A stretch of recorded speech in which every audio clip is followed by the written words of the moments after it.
Her smirk sliced through the chatter, sharp and knowing. At the company party, she tilted her head, the curve of her smile an accusation. "Stop following me," she whispered under her breath, but not to me. The words were pointed, meant to unsettle. She pressed herself against her new crush, and I nodded. Left. The corridor smelled of polished oak and faint perfume. My shoes clicked softly. I didn't run. I didn't glare. I left calmly. 10 minutes later, the chaos arrived. Her crush, frantic, stormed across the room, eyes wild. "The man you just dismissed," she gasped, breathless. "I just saw his driver's license when he dropped his wallet." Dear God, that's the chairman's. I had already reached my car. I listened, detached. Heart steady. Mind sharper than it had been in months. Then, my phone vibrated. 71 missed calls. My daughter-in-law's voice pierced the line. "If you want to join Thanksgiving, come wash the dishes." I replied, "Enjoy." Hung up. I didn't rush. I didn't panic. I observed.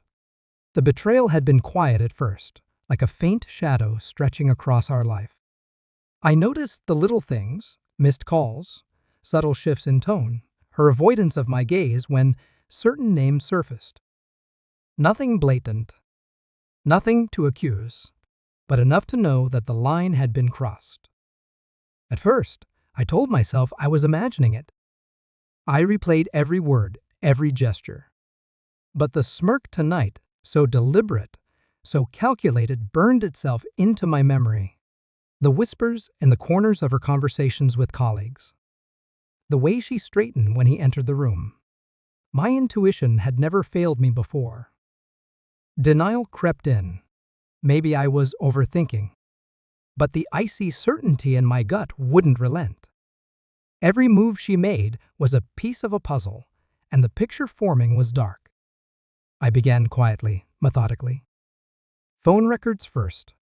Calls at odd hours, deleted messages, contacts she insisted didn't exist. Every deletion left a trail. Every hesitation in her stories a crack. Then the small surveillance moments. Passing by her apartment building without reason, noting the times she emerged, who she greeted, what car waited outside. She smiled at me at breakfast, calm, unaware. Inside, I was storming.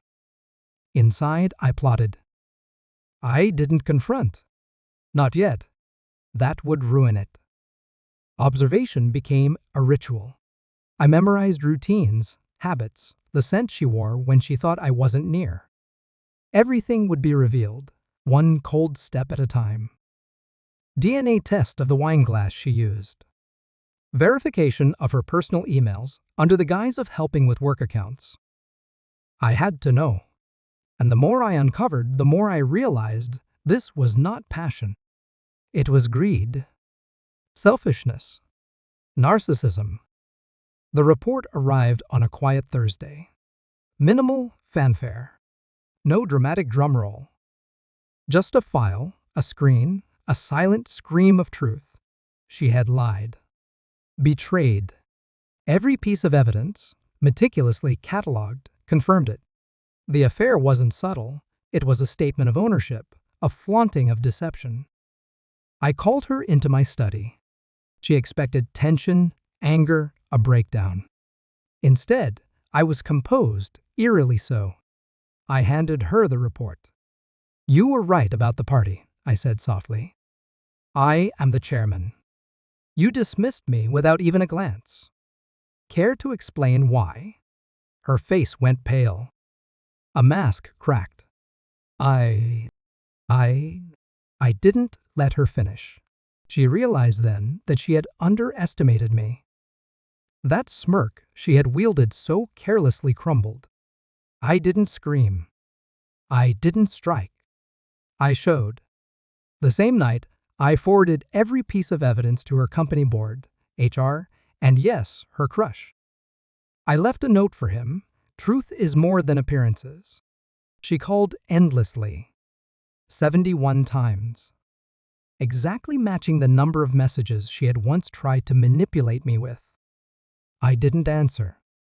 I sent one final image, my villa in Switzerland, sprawling, untouchable, untouched by her deceit.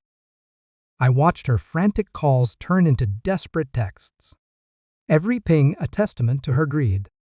She was broken, stripped bare by the calmness she never anticipated. I did not gloat.